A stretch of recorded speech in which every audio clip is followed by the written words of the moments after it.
এই মুহূৰ্তত বিৰাট এটা ভাল খবৰ ৰাজ্যৰ দৰিদ্ৰ লোকসকলৰ বাবে কাৰণ ৰাজ্যৰ লাখ লাখ দৰিদ্ৰ লোকক দিয়া হ'ব 1,30,000 টকা ঠিকে শুনিছে ৰাজ্যৰ দৰিদ্ৰ লোকসকলক দিয়া হ'ব চৰকাৰৰ ফালৰ পৰা 1,30,000 টকা এই 1,30,000 টকা কিয় দিব কি কাৰণে দিব কেনে ধৰণে আপুনি লাভ কৰিব যোগ্যতা কি কি লাগিব আপোনাৰ সকলোবোৰ সবিস্তাৰ এই খবৰ কেৱল মাত্ৰ আপোনাৰ বাবে জনাইছো এই মুহূৰ্তৰ ডাঙৰ খবৰ ৰাজ্যৰ লাখ লাখ দৰিদ্ৰ লোকক চৰকাৰে দিব 1,30,000 টকা দৰিদ্ৰ লোকসকলক চৰকাৰে দিব 1,30,000 টকা চৰকাৰী পকী ঘৰ বনাবলৈ এই ধন ৰাখি দিয়া হ'ব চৰকাৰৰ ফালৰ পৰা আপোনাক চৰকাৰী পকী ঘৰ লাগিব নেকি আপোনাক যদি চৰকাৰী পকী ঘৰ লাগে তেনেহলে এই খবৰ আপোনাৰ বাবে অতিকে জৰুৰী অতি সহজতে এতিয়াৰে পৰা আপুনি লাভ কৰিব চৰকাৰী পকী ঘৰ চৰকাৰী পকী ঘৰৰ বাবে এটকা আপুনি খৰচ কৰিব নালাগে দালালৰ সহায় ল'ব নালাগে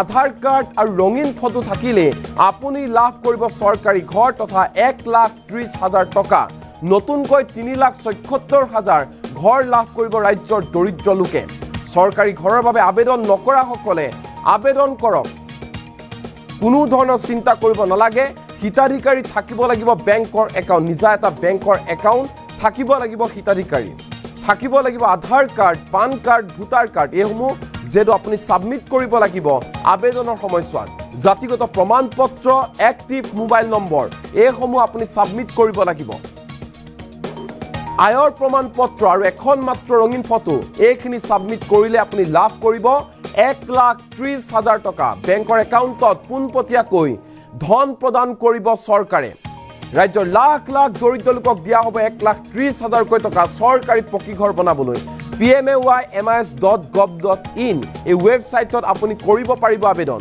অসমলৈ 2025-26 বৰ্ষৰ বাবে 3,77,075টা ঘৰ আবণ্টন কৰা হৈছে অৰ্থাৎ 3 লাখতকৈ অধিক লোকে 1,30,000 টকা লাভ কৰিব পূৰ্বে তালিকাৰ পৰা বাদ পৰা লোকসকলেও লাভ কৰিব চৰকাৰী ঘৰ আপোনাৰ যদি মাহিলী উপাৰ্জন 15,000 টকা তেতিয়া আপুনি চৰকাৰী পকী ঘৰ লাভ কৰিব আপোনাৰ যদি 5 একৰ মাটি আছে তেতিয়া আপুনি 1,30,000 টকা চৰকাৰৰ পৰা লাভ কৰিব আপোনাৰ ঘৰত যদি দুচকীয়া বাহনো আছে তেতিয়া আপুনি চৰকাৰী ঘৰ বনাবৰ বাবে 1,30,000 টকা লাভ কৰিব পূৰ্বতে দুচকীয়া বাহন থাকিলে 5 একৰ মাটিত থাকিলে বা মাহিলী উপাৰ্জন 15,000 টকা হলে চৰকাৰে ধন দিয়া নাছিল বা পকী ঘৰ দিয়া নাছিল কিন্তু এতিয়া তেনে নহয় চৰকাৰী পকী ঘৰ এতিয়াৰ পৰা অতি সহজতে আপুনি লাভ কৰিব অতি সহজতে আপুনি লাভ কৰিব চৰকাৰৰ পৰা 1,30,000 টকা চৰকাৰী পকী ঘৰ বনাবৰ বাবে উজনিৰ পৰা নামনিলৈকে হদিয়াৰ পৰা ধুবুৰীলৈকে এটাও কেঁচা ঘৰ নাথাকিব সকলোৰে একোটাকৈ পকী ঘৰ হ'ব আৰু এই পকী ঘৰ বনাবৰ বাবে চৰকাৰে দিব আপোনাক 1,30,000 টকা 1,30,000 টকা আপোনাৰ বেংক একাউণ্টত দিব চৰকাৰে মুঠতে এবাৰ 3 লাখতকৈ অধিক লোকে লাভ কৰিব চৰকাৰী পকী ঘৰ ইতিমধ্যে আবণ্টন দিয়া হৈছে কেন্দ্ৰীয় চৰকাৰৰ ফালৰ পৰা অসমৰ বাবে ৰাজ্যৰ লাখ লাখ মুঠ 3 লাখতকৈ অধিক দৰিদ্ৰ লোকে লাভ কৰিব চৰকাৰী পকী ঘৰ তথা চৰকাৰী পকী ঘৰ বনাবৰ বাবে 1,30,000 টকা বৃহৎ ঘোষণা কৰা হৈছে এই মুহূৰ্তত সমান্তৰালকৈ কোনো ধৰণৰ চিন্তা কৰাৰ প্ৰয়োজন নাই আপোনাৰ যদি মাহিলী উপাৰ্জন 15,000 টকা তেতিয়া আপুনি চৰকাৰী পকী ঘৰ লাভ কৰিব আপোনাৰ যদি 5 একৰ মাটি আছে তেতিয়া আপুনি চৰকাৰী পকী ঘৰ লাভ কৰিব আপোনাৰ যদি দুচকীয়া বাহন আছে তেতিয়া আপুনি চৰকাৰী পকী ঘৰ বনাবলৈ 1,30,000 টকা আপুনি লাভ কৰিব বেংকৰ একাউণ্টত পোনপটীয়াকৈ ধন দিব চৰকাৰে pmaymis.gov.in এই ৱেবছাইটত আপুনি আবেদন কৰিব লাগিব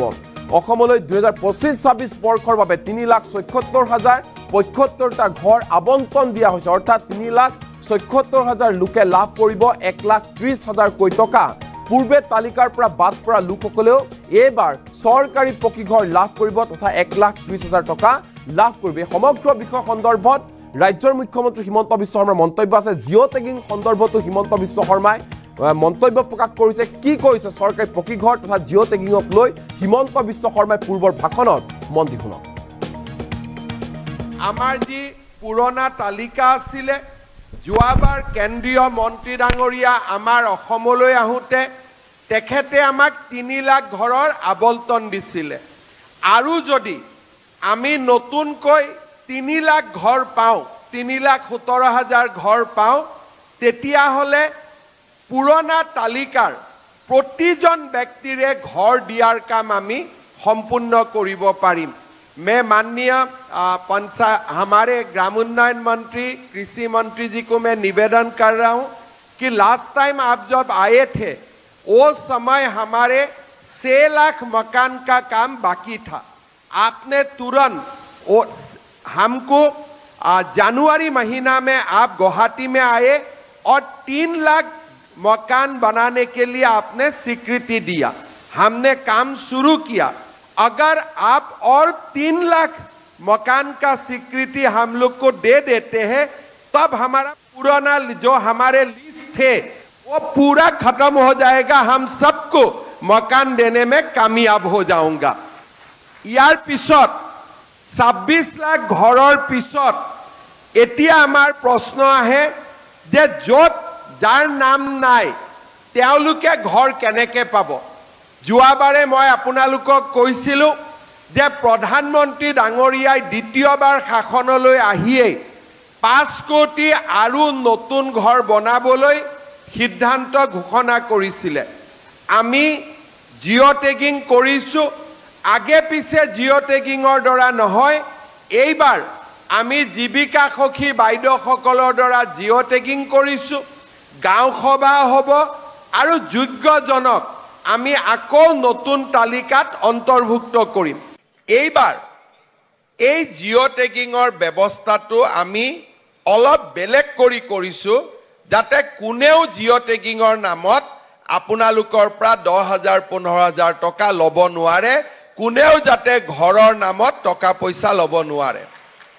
এতিয়া মই আমাৰ একা ডাঙৰীয়াক মই জনাম টকা লোৱাৰ কথা কওঁতে সবে হাত চাপৰি মাৰি দিয়ে। তাৰ মানে কোনবাই ঘৰৰ নামত টকা বিচাৰে, হয় নে নহয়? হয় নে নহয়? বিচাৰে নে নাই? এইটোৱে হৈছে আটাইতকৈ ডাঙৰ কথা। আপোনালোকক এইবাৰ আমি এটা হোৱাটছআপ নম্বৰ দিম আৰু যোন বেটাই আপোনালোকৰ পৰা টকা বিচাৰিব তাৰে নাম হোৱাটছআপত আপোনালোকে পঠাই দিব, হ'বনে? আৰু বাকি তাক কি কৰিব লাগে তাৰ ব্যৱস্থাটো মই কৰিম, হ'ব?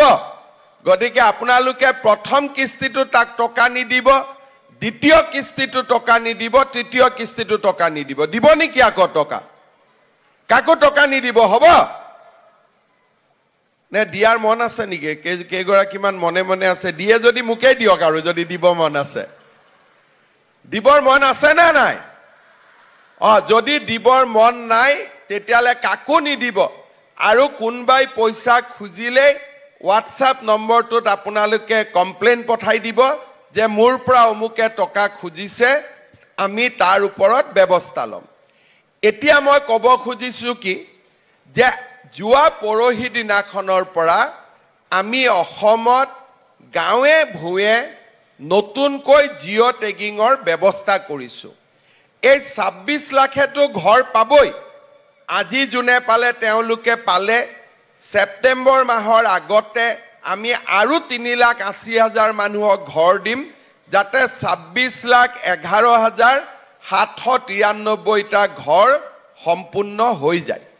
মই ৰাইজক সুধিছিলো যে প্ৰধানমন্ত্ৰী আৱাস যোজনাৰ ঘৰৰ জিঅ টেগিং কৰিবৰ কাৰণে পইচা দিব লাগে নেকি? আপোনালোকে মোক কৈছিলে যে 20,000 25,000 টকা আমি ঘোষ দিব লাগে। এইবাৰ আমি কি কৰিছো যে জিঅ টেগিং কোনে কৰিব? আমাৰ জীৱিকা সখী বাইদেউবিলাকে আপোনালোকৰ ঘৰত গৈ জিঅ টেগিং কৰি দিব। আৰু মই কি সিদ্ধান্ত লৈছো যে যদি জিঅ টেগিং জীৱিকা সখী বাইদেউসকলে নকৰে আমি নিজৰ জিঅ টেগিং নিজেই কৰি পেলাই চৰকাৰক আমি জমা দিব পাৰিম। আমি ৰাভা সংঘত ইলেকশ্যনৰ কাৰণে জিঅ টেগিং আৰম্ভ কৰা নাই, কিন্তু অসমৰ চাৰিওফালে জিঅ টেগিং হৈ আছে। 19 লাখ লোকে এতিয়ালৈকে জিঅ টেগিং কৰিছে, কতো এটা টকা লোৱাৰ কমপ্লেইন নাই। ৰাভা সংঘৰ ইলেকশ্যনৰ পিছতেই আপোনালোকৰ ঘৰে ঘৰে গৈও আমি জিঅ টেগিং কৰিম। প্ৰত্যেকজন দুখীয়া পৰিয়ালক একোটাকৈ ঘৰ দিয়াৰ ব্যৱস্থা আমি গ্ৰহণ কৰিম। এই হৈছে আমাৰ সংকল্প। আমাৰ ঘৰত যদি কোনোবাই জিঅ' টেগিং নকৰে আমি নিজে গৈ নিজৰ জিঅ' টেগিং কৰিব পাৰিম ইমান সুবিধা আগত কেতিয়াও কোনো চৰকাৰে ৰাইজৰ কাৰণে দিয়া নাছিল শ্ৰদ্ধা ৰাইজ মেট্ৰিক পৰীক্ষা পাছ কৰিলে ছোৱালী 11ত আমাৰ যি পুৰণা তালিকা আছিলে যোৱাবাৰ কেন্দ্ৰীয় মন্ত্ৰী ডাঙৰীয়া আমাৰ অসমলৈ আহোঁতে তেখেতে আমাক 3 লাখ ঘৰৰ আবণ্টন দিছিলে আৰু যদি আমি নতুনকৈ 3 লাখ ঘৰ পাওঁ 3,17,000 ঘৰ পাওঁ তেতিয়াহ'লে পুৰণা তালিকাৰ প্ৰতিজন ব্যক্তিৰে ঘৰ দিয়াৰ কাম আমি সম্পূৰ্ণ কৰিব পাৰিম मैं माननीय हमारे ग्रामोन्नयन मंत्री कृषि मंत्री जी को मैं निवेदन कर रहा हूं कि लास्ट टाइम आप जब आए थे वो समय हमारे 6 लाख मकान का काम बाकी था आपने तुरंत हमको जनवरी महीना में आप गुवाहाटी में आए और 3 लाख मकान बनाने के लिए आपने स्वीकृति दिया हमने काम शुरू किया अगर आप और 3 लाख मकान का स्वीकृति हम लोग को दे देते हैं तब हमारा पुराना जो हमारे लिस्ट थे वो पूरा खत्म हो जाएगा हम सबको मकान देने में कामयाब हो जाऊंगा यार पिছত 26 लाख घৰৰ पिছত এতিয়া আমাৰ প্ৰশ্ন আহে যে যত যাৰ নাম নাই তেওঁলোকে ঘৰ কেনেকে পাব যোৱাবাৰে মই আপোনালোকক কৈছিলো যে প্ৰধানমন্ত্ৰী ডাঙৰীয়াই দ্বিতীয়বাৰ শাসনলৈ আহিয়ে 5 কোটি আৰু নতুন ঘৰ বনাবলৈ সিদ্ধান্ত ঘোষণা কৰিছিলে আমি জিঅ' টেগিং কৰিছো